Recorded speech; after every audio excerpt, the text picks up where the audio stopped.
안녕하세요 여러분. 저는 방금 소개받은 이영경이라고 하고요.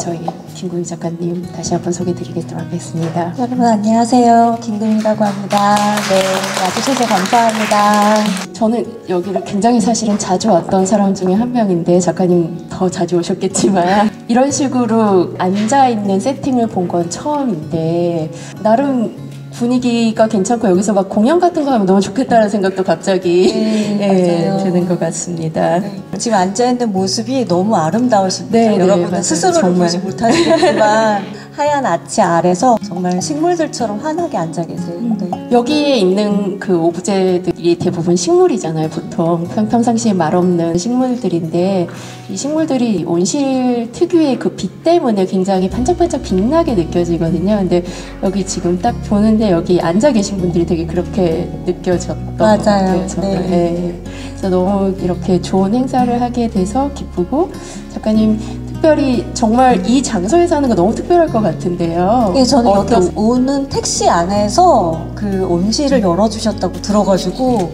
그때부터 엄청 떨기 시작했어요. 감동도 있고 뭔가 고마움과 한편으로는 내가 이런 뭔가 시간을 가질 만큼 작품을 잘 썼나 막 이런 자기 반성까지 들어가면서 너무 감사한 마음으로 왔습니다. 네. 진짜 여기서 이렇게 하면 너무 특별한 것 같아요. 그래서 아마도 여기 오신 분들 진짜 엄청난 경쟁률을 뚫고 오신 걸로 알고 있거든요. 200분이 넘게 신청을 하셨다고 했고 저도 주변에서 연락을 되게 많이 받았어요. 자기 데리고 가주면 안 되냐고.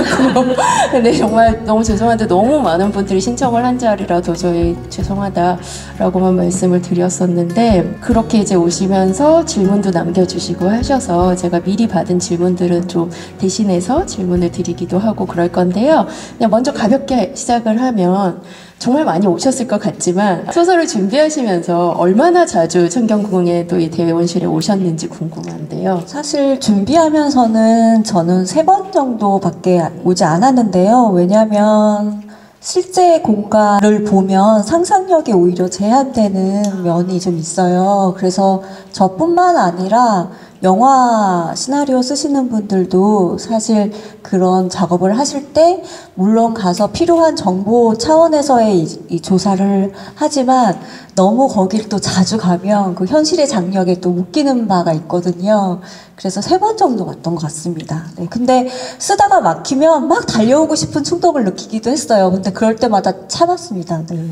오히려 저는 진짜 자주 오셨을 거라고 생각을 했거든요. 보면서 그러니까 너무 구석구석을 잘 알고 계시니까 그래서 네, 제가 그렇게 잘 알 수 있었던 거는 제가 책을 하나 소개시켜 드릴게요.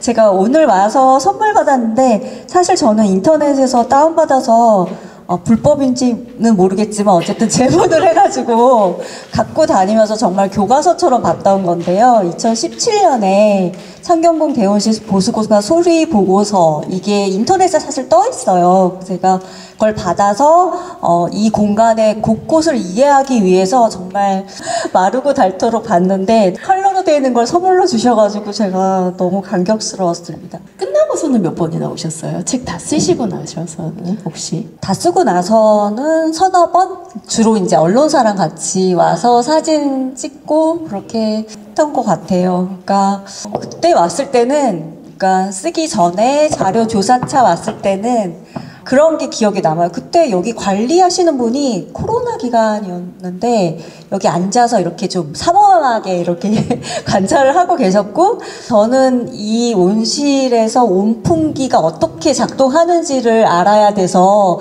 저기를 막 이렇게 보고 이렇게 하는데 좀 의심스럽잖아요. 사람이 와가지고 그런 걸 보니까. 그래서 어떻게 안 들키고 이렇게 보려고 이렇게 확인하고 그때 저기서 어떤 전기 시설이 그때는 하나 더 있어서 이렇게 한다던가 그런 것들을 좀 보러 왔었죠. 여기가 굉장히 좀 궁궐 안에서는 생경한 장소이기도 하고 지금은 사실 소설책 때문에도 아는 분들이 더 많아지셨을 것 같긴 한데요. 아는 사람은 알지만 또 모르는 사람은 모르는 장소인데 어떻게 이곳을 소재로 어떻게 보면 거의 이곳이 주인공인 소설을 쓰시게 되셨는지 왜 이곳을 고르셨을까? 그게 제일 궁금했던 것 같아요. 소설가는 이제 앞으로 작업하고 싶은 것들을 하나씩 이렇게 창고를 만들어 놓고 긴 시간 동안 거기 필요한 것들이 눈에 들어오면 담아놓는 방식으로 작업을 아마 저 말고도 할 거예요. 그래서 저는 직장 생활을 하다가 작가가 됐는데 직장 다닐 때 편집자로 일을 하면서 작가의 말에도 썼지만 창경궁과 창덕궁을 합쳐서 동걸이라고 하는데 동걸도를 바탕으로 이 동걸의 쓰임새를 한번 살펴보는 역사서를 담당했어요. 편집자로서. 그래서 그 일 때문에 여기 와서 확인해야 될 때는 찾아와서 보고 그런 일을 했었는데 그때 눈에 들어온 것, 20대인 제가 가장 마음을 주었던 건물이 이 건물의 은밀한, 약간 은밀한 부분에 있고 또 뭔가 감추어져 있는 것 같기도 하고 보호되어 있는 것 같기도 한 양식의 이 대온실 공간이 20대의 저의 마음을 뭔가 흔들었던 것 같아요. 그래서 언젠가는 내가 집으로서의 이 창경궁을 한번 써보고 싶고 그때 주인공을 이 대온실로 해보고 싶다라는 마음을 품었죠. 동걸도와의 만남이 어떻게 보면 이 소설의 시작이었다라고 볼 수 있을 것 같아요. 아마 여기 계신 분들은 다 이제 소설도 읽으셨고 해서 창경궁에 대해서도 또 대원실에 대해서도 너무 잘 알고 계실 것 같은데 그냥 아주 조금의 부연 설명을 이제 조금 덧붙이자면 어쨌든 방금 말씀하셨던 대로 창경궁은 동걸이라고 창덕궁과 함께 이제 속해 있는 궁궐이고 어떻게 보면 독자적인 궁궐이라기보다 조금은 창덕궁의 부족한 기능을 보완해주는 성격이 강했었죠. 그런데 고종이 강제 퇴위하면서 1907년에 이제 순종 황제가 이쪽으로 창덕궁으로 옮겨오게 되면서 어떻게 보면 그 이후 창경궁의 운명이 바뀌는 거죠. 일본이 어떻게 보면 위로한다는 명목으로 또 이렇게 건강을 위한다는 명목으로 이 식물원을 지어줬고 제가 오늘 여기 딱 앉아 계신 분들의 이렇게 이걸 보면서 그때도 이렇게 썼었겠네 하는 생각이 순간 들었어요. 왜냐하면 그때 이걸 처음 짓고 나서는 단순히 그냥 식물원뿐 아니라 순종 황제가 뭐 운동도 하고 식사하는 장소로도 쓰고 연회 장소로도 썼다 이런 얘기가 있거든요. 그랬을 때 아마도 이런 식으로 의자를 놓고 이렇게 앉아서 뭔가 하지 않았을까 하는 그런 생각이 들더라고요. 근데 이게 참 우리로서는 지금 조금 약간 낭만적인 풍경으로 느껴지기도 하고 이렇게 되게 독특한 경험 그리고 궁궐이라고 하는 우리가 가지고 있는 개념에서 조금 벗어난 새로운 느낌이 들기도 하고 하지만 사실은 또 그 안에는 우리나라의 아픈 역사가 숨겨져 있는 거기도 하죠. 그래서 늘 이런 걸 보면 좀 안타까운 것 중에 하나가 이게 아마 우리가 일본에 의해서가 아니었다면 되게 자연스레 이런 현상을 겪었을 텐데 그러니까 생각해보면 베르사유 궁전 안에도 동물원과 식물원이 오랜 저리가 있었고 그러니까 이런 어떤 제국주의 시대 이후 외부로 무언가 문물을 이렇게 개방하게 되고 또 받아들이게 되면서 새로운 것들을 가지고 와서 보고자 하는 거 또 그거에서 연구하고자 하는 거는 당시에 되게 자연스러운 흐름이었거든요. 근데 다만 이게 이제 우리는 그게 일제하 통감부 시절이었으니까요. 그걸 이제 봤던 시절이었기 때문에 이거에 대해서 예전에는 너무 그냥 나쁜 생각만 가졌던 것 같기도 해요. 그러니까 일본이 이렇게 우리의 궁궐을 유린했어 라고만 이야기했던 것 같은데 그런 분명히 아쉽고 안타까운 측면도 있지만 한편으로는 또 자연스럽게 세상이 변해가는 하나의 과정이었고 우리의 궁궐이 그거를 또 받아들이는 과정이었고 그리고 그게 지금 이렇게 남아있는 게 아닌가 그런 생각도 들었던 것 같아요. 그래서 오늘 이렇게 앉아있는 이 모습이 처음 사용할 때도 이렇게 썼겠구나 하면서 저는 신기한 경험이기도 했습니다. 근데 말씀하셨던 것처럼 20대의 어떤 개인적인 경험에서 이곳을 마음에 품고 있었던 것이 어떻게 보면 작가님 마음속에 있었던 보석 하나가 이렇게 세상에 드러난 것 같아서 너무 반갑고 또 좋고 또 그것을 저희랑 나눌 수 있어서 너무 좋았던 것 같습니다. 이곳을 통해서 창경궁의 이야기를 하고 싶으셨고 또 남아있던 사람들의 이야기 동물들의 이야기, 식물들의 이야기, 다양한 존재들의 이야기를 저희가 들었던 것 같습니다. 독자님들 되게 좋은 질문을, 그러니까 정말 책을 넘어서는 읽기를 하시는 것 같은 분들을 많이 만난 것 같은데요. 독자님 질문 중에 이 글을 읽고 나니까 이 창경궁 대원실이 그냥 단순한 하나의 건물, 하나의 장소가 아니라 굉장히 기억과 깊이 연관이 있는, 기억과 관련된 공간이자 장소이다라는 생각이 들었다고 그런 이야기를 하셨는데, 그래서 작가님께서 이 소설을 이렇게 집필하시면서 기억을 담는 공간을 어떻게 그려내시려고 하셨는지가 궁금하다라는 질문이 있었어요. 사실 저는 소설을 읽으면서 대원실도 그렇지만 이야기하신 공간 중에 되게 인상 깊었던 또 하나의 공간은 낙원하숙, 원소동에 있었던 낙원하숙이라고 하는 그 집도 그렇고, 사실은 월급문도 그렇고, 뭔가 조금은 애매한 존재들에 대한 이야기를 하시는 것 같았어요. 낙원하숙도 책에서는 2층 한옥이라고 말씀을 하시기는 했는데, 거기 뭐 다다미방도 있고 마루도 있고 해서 이거는 한옥이라기보다 굉장히 절충적인 성격의 20세기가 만들어낸 그런 건물이었던 것 같아요. 근데 아시다시피 북촌은 다 한옥들이잖아요. 30년대 만들어진 근대기 한옥들이 많은데 중간중간에 그런 약간 절충적인 집들이 있거든요. 아직도 좀 남아있는데 저는 그 집들을 보면서 외로워 보이기도 하고 뭔가 되게 이질적이기도 하고, 이 대원실이라고 하는 이 식물들의 이 집도 그렇고 월급문이라고 하는 존재도 사실은 좀 그렇잖아요. 그래서 그런 존재들을 되게 드러나게 쓰셨는데, 그걸 통해서 지금 독자님이 얘기했던 어떤 기억을 담는 공간이란 이야기를 하고 싶으셨던 것 같아서, 어떤 이야기를 하고 싶으셨는지 또 어떤 거에 주안점을 두셨는지가 좀 궁금합니다. 항상 저한테 공간은 소설이 출발하는 출발점 같아요. 그래서 공간에 이렇게 나무 뿌리처럼 뿌리를 닿은 다음에 이야기가 가능할 때까지 거기서 일종의 영양분, 물기 이런 것들을 빨아 올리는 곳이거든요. 특히 공간에 예민해서 작품이 구상될 때마다 항상 공간을 정해놓고 출발하는 편이에요.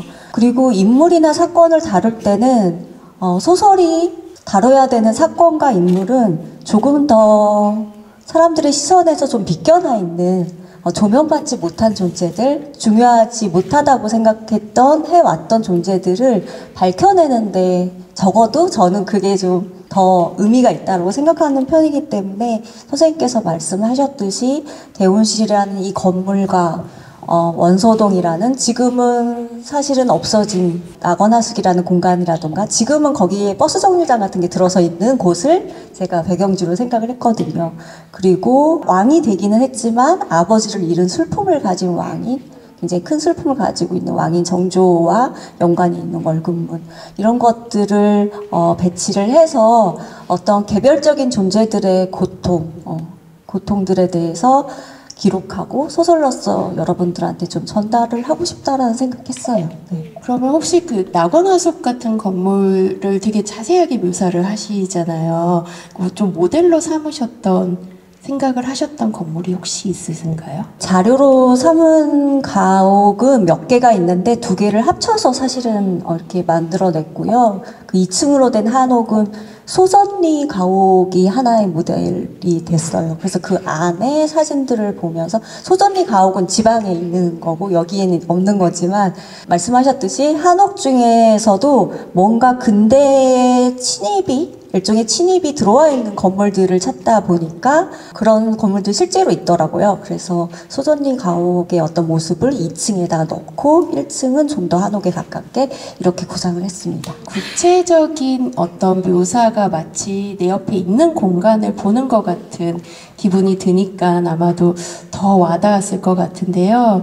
근데 사실은 지금 아까 그 수리보고서도 그랬고 실제 있는 건물을 가지고 이야기를 하시는 거면 사실은 완전히 상상으로 이야기하는 것보다 더 어려울 것 같다는 생각이 많이 들어요. 그래서 아까 일부러 안 오셨다라는 얘기가 되게 인상적이기도 했거든요. 그래서 그런 경계를 어떤 식으로 좀 스스로 설정을 하셨는지, 이게 다큐가 되면 안 되는 거잖아요. 어떻게 네, 보면. 그렇죠. 그래서 그걸 어떤 식으로 작가님은 작업을 하실 때 조정을 해가시는지가 좀 궁금합니다. 일단 소설에 필요한 부분이면 과감히 상상을 해서 써내고요.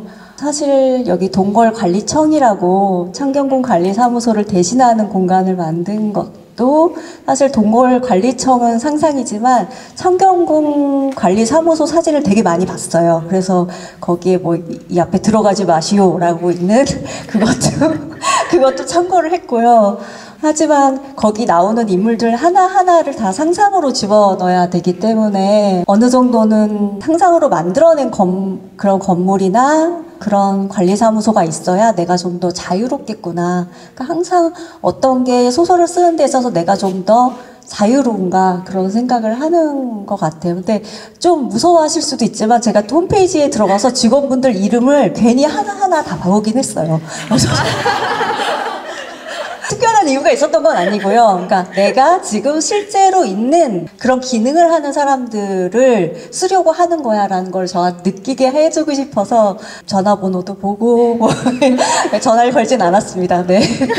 사실은 독특하게 또 보통은 그렇게 한다고 하더라도 뒤에 이렇게 참고 자료를 넣는 경우는 별로 없었던 것 같은데요. 뒤에 이제 8페이지나 참고 자료를 넣으셨는데 그래도 뭔가 이거는 사실이고 이거는 사실이 아니다를 조금 더 명확하게 말씀을 해주시고 싶으셔서였는지. 그러니까 쓰면서 저는 진짜 너무 고마웠어요. 한국의 그런 학자분들한테 너무 고마웠던 게 일단 이 수리 보고서가 굉장히 섬세하게 이루어져 있기 때문에 상상력을 마음껏 이렇게 빨아들일 수 있는 자양분이 됐고요. 굉장히 건조하게 써 있다고 생각하시겠지만 막상 읽어보면 울컥울컥하는 부분들도 있거든요. 특히 그 연역이나 이런 것들을 썼을 때 그리고 뭔가가 필요했을 때 대체로 관련 부처의 홈페이지에 가면 다 있었어요.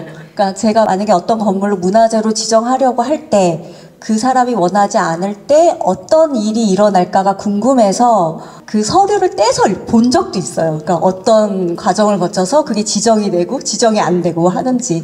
그러니까 원하면 어떤 소스라도 제공할 준비가 정부는 되어 있구나라는 생각이 들 정도였기 때문에 그거는 일종의 고마움의 표시였어요. 덕분에 소설을 쓸 수 있었다. 보고서 쓰신 소장님 되게 좋으실 것 같아요. 저도 사실은 이 건물이 아닌 다른 건물들의 그 연역을 쓰는 이런 보고서 작업을 꽤 많이 했었는데 이거를 할 때마다 누가 읽을까라는 생각도 솔직히 많이 하거든요. 근데 작가님과 다르게 이 실제로 영두 주인공과 같은 역할을 하는 건축 역사나 이런 걸 하는 사람들은 이런 걸 쓸 때 정말 많이 오고 정말 다 만져보고 뭐 여기에 무슨 이렇게 자국이라도 혹시라도 뭐 낙서 같은 거라도 뭔가 있을까봐 막 오만대 다 올라가 보고 진짜 안 보는 거 없이 하나라도 놓칠까봐 엄청 열심히 보게 돼요. 그러면서 물론 이제 문헌을 통해서도 보지만 이 건물이 나한테 어떤 이야기를 해주는지를 정말 끝없이 들으려고. 근데 그게 영두가 하는 작업에 너무너무 잘 반영이 되어 있는 거예요. 그래서 저는 처음엔 작가님 이 일 하신 분이다라는 생각을 어떻게 이런 걸 이렇게까지 아실까라는 생각을 하면서 그러다 보면 이제 이게 어느 순간 막 친구 같아지기도 하고 되게 왼수 같아지기도 하고 그런 것 같아요. 그러니까 요것만 알면 다 알 것 같은데 그걸 끝까지 얘기 안 해주고 막 그런 부분들이 있으니까 저는 그래서 사실은 약간 작가님이 뒤에 그 8페이지나 그 글을 붙인 이유는 이거가 혹시라도 그거 사실 아닌데? 라고 누가 이제 막, 그럴까봐. 굉장히 그래서 뭐랄까, 조심스러운 성격이신가? 라는 생각을 했어요. 그래서 이거는 사실이고 이건 아니다라는 거를 그냥 명확하게 구분을 해주시면서 되게 교육적인 어떤 차원에서 이야기해 주시는 건가? 라는 생각도 했었거든요. 참고 자료를 보면 그 자료들을 이렇게 읽어가면서 제 생각이 좀 많이 바뀌어가거든요. 처음에 시작한 이 대원실이라는 건물이 가지고 있는 그 양가적인 것, 우리가 만든 건물이지만 우리에게 그리 좋지 않은 기억을 같이 품고 있는 것, 근데 제가 간과하고 있었던 게 있는데 그 시절의 사람들 실제로 여기 소풍들을 엄청 오셨더라고요. 그러니까 실제로 소풍 오고 가족끼리 오고 데이트도 하고 했던 그 개개인들의 시간은 어떻게 생각을 할 것이냐, 그 시간의 겹겹은 어떤 판단을 내릴 것인가 하는 질문들도 자료들을 읽어 내려가면서 그때서야 하게 되었어요. 가능하다면 그 학자들과 창작자들과의 연계점이 되는 많은 자리가 좀 있었으면 좋겠다는 생각도 들었어요. 그리고 또 제가 참고한 자료 중에서 지금 여기 소설에는 영두가 쓰는 보고서가 수리 설계 보고서 맨 최종에 나온 거 말고 수리 설계하는 기간이 굉장히 오랜 기간이 잡혀 있는데 실질적으로는 정말 짧은 기간에 이걸 하셔야 되더라고요. 그러니까 그런 사실은 어떻게 알았냐면 당사자분들께 조사를 하셨더라고요. 그런 또 자료가 있더라고요. 불만이 뭐냐라고 했더니 첫 번째 불만이 기한이 짧은 게 불만이고, 두 번째 손도면이 있는 게 불만이고, 세 번째는 기껏 해놨는데 공사로 들어갔을 때 너무 쉽게 뒤집어지는 게 불만이다. 그래서 그 뒤집어지는 과정에서의 회의가 언제 열리고 이런 것들도 다 올라와 있어요. 그러니까 여러분 중에 혹시 글을 쓰려고 하시는 분들이 있으면 관계 기관에 가셔가지고 거기 자료실을 보시면 여러분의 이 상상력을 마음껏 도와줄 수 있는 것들이 많아요. 또 이런 일을 했던 사람으로서는 그거를 열심히 봐주시고 이런 이야기로 만들어주신 게 정말 너무 감사하고, 그러니까 이렇게 세상에 나왔을 때 그 파급력이라고 하는 건 또 너무 다르잖아요. 그래서 나한테만 소중했던 건물이 다른 사람들에게도 다 소중해지면 그것만큼 좋은 일이 어디 있겠어요. 그래서 아마도 이 소설을 읽으신 분들에게는 앞으로 청경궁 대온실이 또 새로운 의미, 또 소중한 의미, 여기에서 영조와 리사가 있었을 것 같은 그런 이야기들이 하나하나 이렇게 살아 숨쉬는 공간이 될 것 같아서요. 일단 다시 한번 작가님께 되게 감사하다는 얘기를 전하고 싶고요. 좀 재밌는 질문이 있었는데, 만약에 정말 소설이 아니라 이런 수리 보고서를 쓰시는 일을 하시게 된다라면 어떤 건물의 수리 보고서를 한번 수리 보고서 쓰는 거 되게 신나는 일이에요. 남들이 못 보는 공간을 다 볼 수 있어요, 여러분. 이런데 막 올라가볼 수도 있어요. 올라가려고 올라가는 게 아니라 조사하러 올라가는 거죠. 저는 고소공포증이 원래 심했던 사람인데 이 일을 하게 되면서 그냥 자연 치유가 하도 사다리를 타고 올라다니기 시작해가지고 이제는 그냥 웬만하면 다 올라가는데요. 아무튼 수리 보고서 쓰는 거 되게 신나는 일이거든요. 그래서 작가님 혹시 어디를 해보고 싶으세요? 저는 그 비원을 수리할 게 없겠지만 비원에서 일해보고 싶어요. 비원의 그 식물들을 가꾸는 사람으로. 약간 이건 식물욕에 대한, 제가 식집사예요. 그래서 식물욕에 대한 어떤 욕심 때문이기도 하고, 제가 몇 주 전에 이 근처 학교에서 강연이 있어서 택시 타고 오는데 원소동에 사셨던 분이 저희 택시를 모는 분이셨던 거예요, 우연히. 그래서 그분께서 막 이렇게 얘기를 해주셨는데, 비원에 가까운 중학교를 다녀서 담장 사이로 비원이 있었대요. 그래서 쉬는 시간마다 거기를 막 넘어서 들어가셨다는 거예요. 거기 사실 지금은 허락받아야 들어갈 수 있잖아요. 그래서 너무 좋으셨겠어요. 그러니까 너무 좋았다고 그러시는 거예요. 만약에 거기에 수리할 게 있으면 저를 참가자로. 요즘은 근데 수리 현장에도 시민들을 이렇게 초청해서 하시더라고요. 네. 선생님은 어디? 보낼 수 있다면. 지금 말씀하신 게 비원, 그러니까 창덕궁 후원 말씀하신 거잖아요. 근데 저는 실제로 창덕궁 후원 조사를 했었습니다. 그래서 지금 말씀하신 모든 걸 가지시 나는 해봤지라는 마음이었는데, 창덕궁은 이제 유네스코 세계유산이잖아요. 그래서 유네스코 세계유산은 아마 지금도 그렇게 할 텐데 모니터링이라는 걸 계속 합니다. 잘 이게 보존이 되고 있는지 이런 사업을 국가유산청의 유산들도 모두 모니터링 작업을 하는데요. 당시에 한 10여 년 전이었는데 모니터링 작업으로 창덕궁을 한 적이 있었어요. 근데 위에 이제 올라가면 그 주암루라고 하는 건물이 있어요. 예, 왕의 서재였던.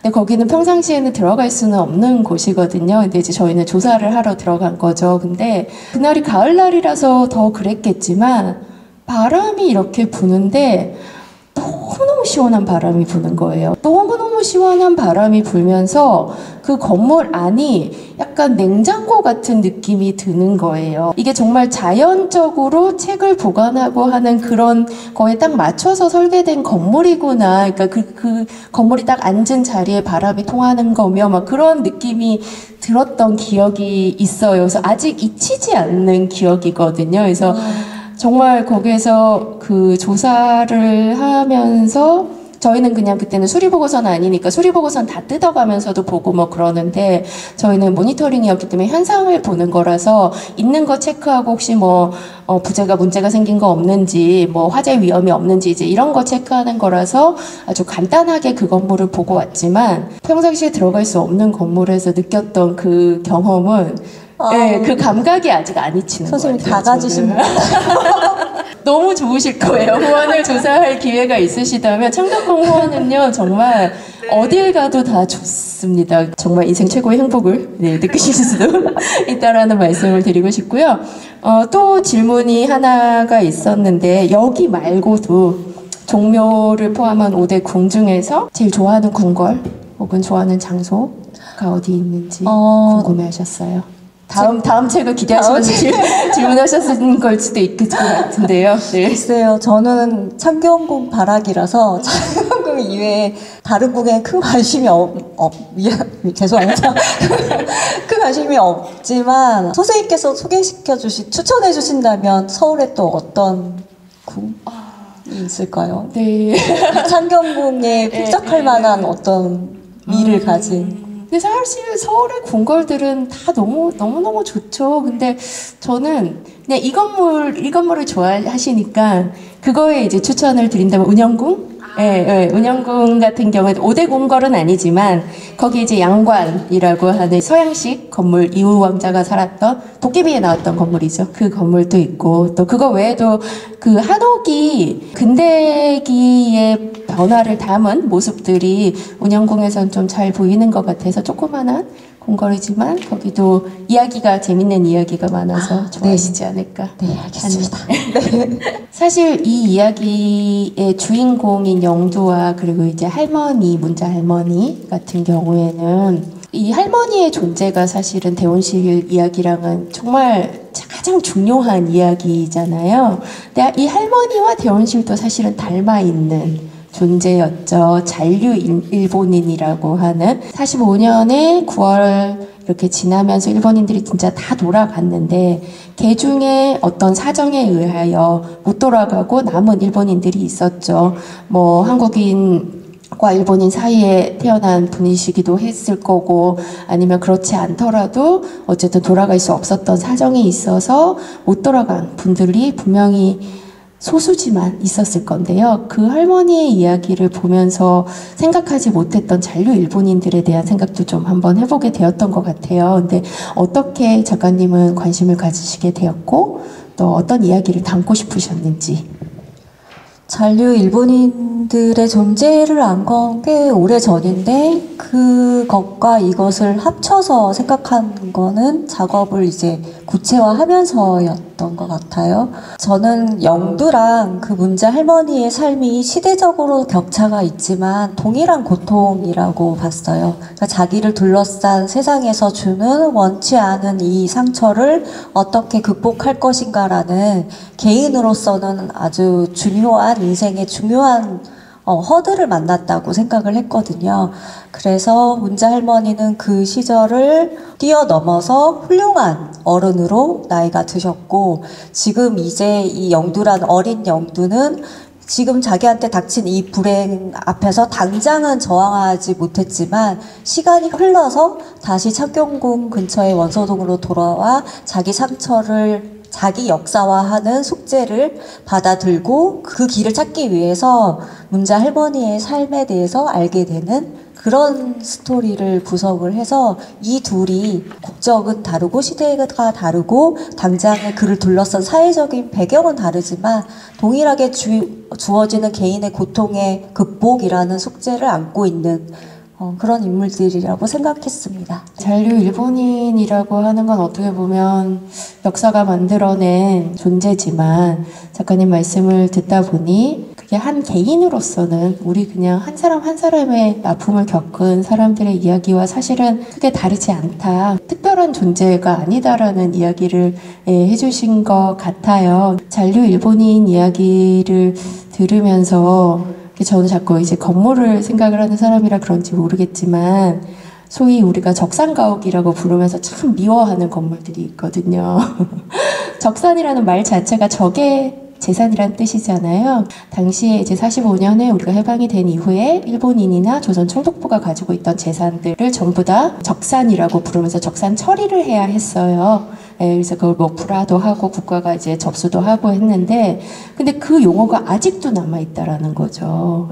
그리고 심지어 잊을만 하면 이건 적산이니까 일제 잔재를 처리해야 돼, 없애야 돼. 근데 잘 생각해 보면 35년을 지어졌어요. 그러면 10년을 저기 살았는데 그 이후에 70년 이상을 우리가 살았는데 왜 이 집은 아직도 적산이라고 그냥 무너져야 하고 없어져야 하는 존재로 늘 여기에 세금을 왜 쓰냐 막 이러면서 화를 내세요 늘. 그런 존재가 되어야 하는가 하는 생각을 되게 많이 했었거든요. 적산가옥을 보면서. 근데 문자 할머니를 보면서 잔류 일본인을 건물에 대응하자면 적산가옥들이 아닌가 하는 생각도 들었던 것 같습니다. 네, 저희 마지막 독자님의 질문이었는데요. 작가님의 소설을 읽으면 인간에 대한 깊은 인애가 선행되어 있음이 느껴집니다.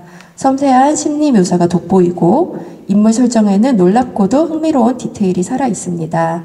이 독자님께서는 개원시 수리보고서는 실은 영두의 부서진 마음 수리보고서라고 생각합니다. 궁금한 것은 영두가 마음을 수리할 수 있었던 이유입니다.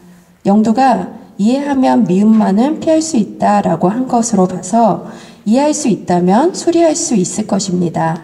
그런데 영두에게 회복해야 할 상처를 준 것은 리사인데 영두는 문자 할머니의 삶을 더 잘 이해하면서 마음을 수리합니다. 왜 문자 할머니를 이해하면서 그 마음을 수리할 수 있었는지에 대해서 여쭤보고 싶습니다. 제가 방금 이제 말씀드렸듯이 문자 할머니와 영두와의 상관성 때문에 그렇다고 생각하고, 자기한테 상처를 준 원수들이 우리한테 꼭 있잖아요. 근데 원수를 붙들고는 내가 일어서지 못하는 것 같아요. 원수는 나를 일어설 수 없게 하지만 내가 배울 수 있는 어떤 대상은 저를 일어서게 합니다. 그래서 문제의 키를 원수에게 지어주지 말고, 물론 저는 리사가 아주 완전한 빌런이라고 쓴 건 아니에요. 리사가 처해 있었을 상황에서 그 아이가 좀 삐뚤어 나갈 수 있는 여지가 있었다 이런 마음으로 썼지만, 자기 성장 혹은 그 상처 이후의 삶의 키는 나와 내가 나에게 어떤 지혜를 나눠줄 수 있는 사람에게 있는 것이지 그 상처를 준 당사자에게 있는 것은 아니고, 그 당사자가 아무리 사과하더라도 내가 그 사과 이후에 스스로 일어서서 걸어나가지 못한다면 여전히 그 상처에 갇혀있는 건 마찬가지거든요. 그래서 저는 영두가 굉장히 좀 지혜로운 사람이라고 생각을 했기 때문에 굳이 리사를 붙들고 있지 않을 거라고 생각했습니다. 마지막으로 저랑 이제 작가님이랑 이렇게 소설 속 한 대목을 이야기를 좀 해봤으면 좋겠습니다. 작가님께서 꼭 나누고 싶은 대목이 있다면 어느 부분인지를 한번 읽어주시면 좋을 것 같습니다. 소설을 쓰기 전에 가장 인상적으로 다가오는 이미지가 있는데, 그게 저한테는 춘단지에서 스케이트를 타는 두 명의 모습이었어요. 그래서 그 부분을 읽겠습니다. 월급문을 통과한 우리는 솔숲을 지나 간밤에 내린 눈이 솜털처럼 내려앉은 춘당지까지 갔다. 소나무가 심긴 작은 섬을 중심으로 얼어붙은 연못 빙판에는 어떤 힘이 있는 듯 느껴졌다. 차고 얼어붙는 것에도 힘이라고 표현될 수 있는 것이 있다면 추위와 동결이 만들어낸 막을 수 없는 기세가 느껴졌다. 연못 가까이 걸어간 리사는 둔덕에서 스케이트를 한 발씩 갈아 신기 시작했다. 뭐 하는 거야? 찬바람에 오소소 돋는 살결을 느끼며 물었다. 빠질 수도 있어. 하지마. 하지만 리사는 스케이트 줄을 꽉 잡아당겨 묶은 다음 연못으로 발을 내밀었다. 나는 리사가 원망스럽고 미운 가운데서도 저러다 정말 빠지기라도 하면 어쩌나 싶어서 불안했다. 무서워? 리사가 연못이 텅 울릴 정도로 크게 물었다. 밤에도 궁을 지키는 사람이 있을 텐데 들키면 어쩌나 싶었다. 리사는 빙판을 긁는 소리를 내며 조금 갔다가 멈춰선 다음에 다시 말했다. 그 정도 용기도 없으면서 학교를 그만두겠다는 거야? 다시 강화도로 가겠다는 거야? 그렇게 말하고 리사는 내가 서 있는 연못가에서 멀어졌다 가까워졌다 했고 나중에는 내 말소리가 들리지 않을 만큼 스케이트를 치고 나갔다. 이렇게 된 건 다 네 탓이잖아. 나는 항변했다. 뭐라고? 안 들리잖아. 리사가 곡선을 그리며 뒷걸음으로 다가와 말했다. 나는 가방에서 스케이트를 꺼내 신고 얼음판으로 내려갔다.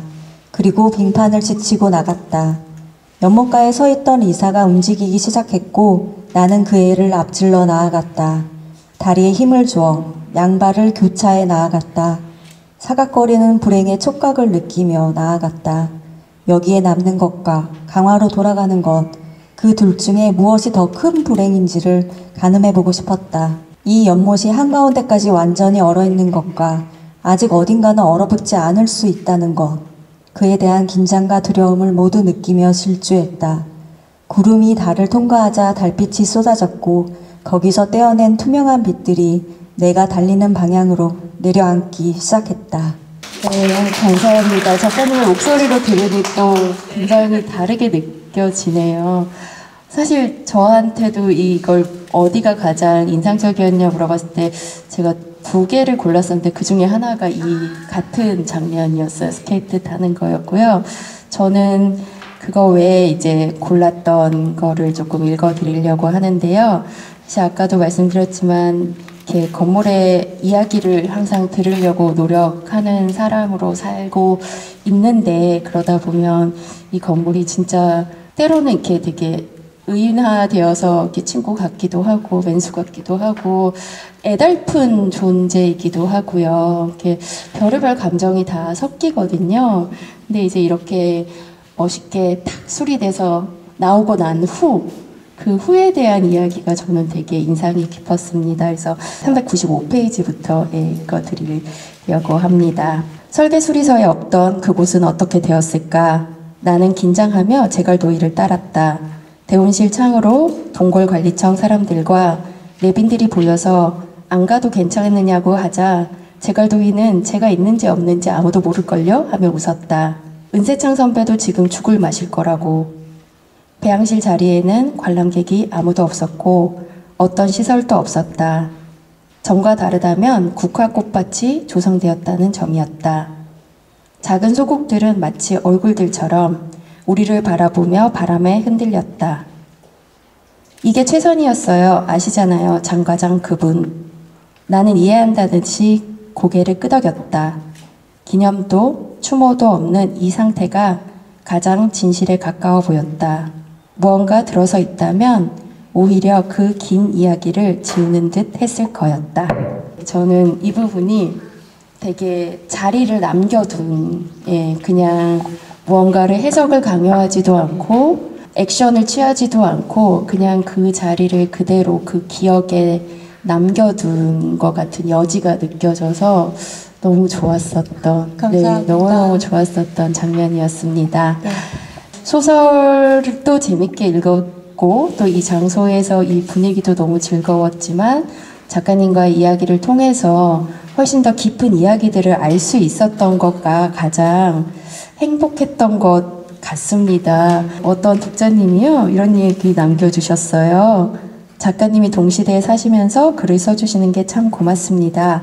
지치시면 가끔 쉬셔도 좋으니 글을 계속 써주세요 라고 남겨주셨습니다. 그래서 저도 같은 마음이고 마지막으로 살짝 질문 드리자면 부담이실 수도 있겠지만 혹시 지금 이제 쓰시고 있는 새로운 소설, 새로운 작품에 대한 이야기를 조금이라도 들려주실 수 있을지.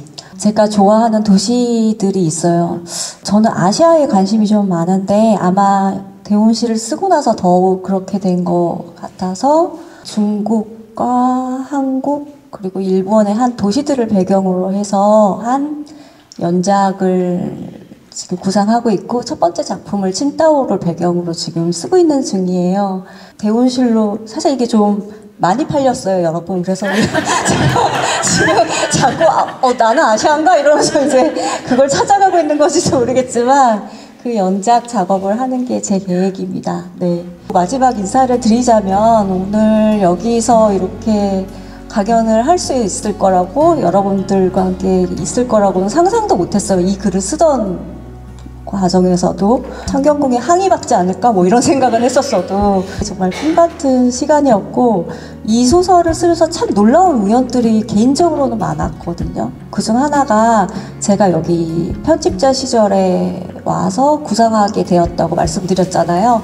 맨 처음에 이렇게 소개해 주신 선생님이 그때 20년 전에 만났던 선생님이시고 저와 함께 일을 했던 주인공이세요. 그래서 지금 제가 20년 만에 여기 와서 김진수 선생님을 뵙고 선생님이 아직도 창경궁에 계시다는 것에 기뻐했고, 왜냐하면 제가 소설 시작하기 전에 사실은 선생님이랑 나눴던 이메일을 확인해 봤거든요. 선생님은 안 나가 계실 수 있겠지만 저는 이제 선생님과 나눴던 이메일도 이렇게 보면서 아 그래 여기 학예연구사는 이런 경력에 그래서 이거를 수첩에 적었던 기억까지 있기 때문에 이 소설이 여러모로 개인적으로나 아니면 독자분들에게 뭔가 좀 선선한 봄바람 같은 그런 선선한 이미지로 남았으면 좋겠다는 생각이 들었습니다. 감사합니다.